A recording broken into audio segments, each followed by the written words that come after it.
దేవుడైన యెహోవాను నేను తప్ప వేరొక దేవుడు నీకు ఉండకూడదు.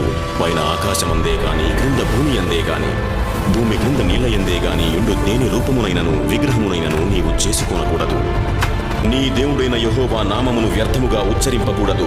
యెహోవా తన నామమును వ్యర్థముగా ఉచ్చరించు వానిని నిర్దోషిగా ఎంచడు. విశ్రాంతి దినమున పరిశుద్ధముగా ఆచరించుటకు జ్ఞాపకముంచుకునుము. 6 దినములు నీవు కష్టపడి నీ పని అంతయు చేయవలెను. 7వ దినము విశ్రాంతి దినము.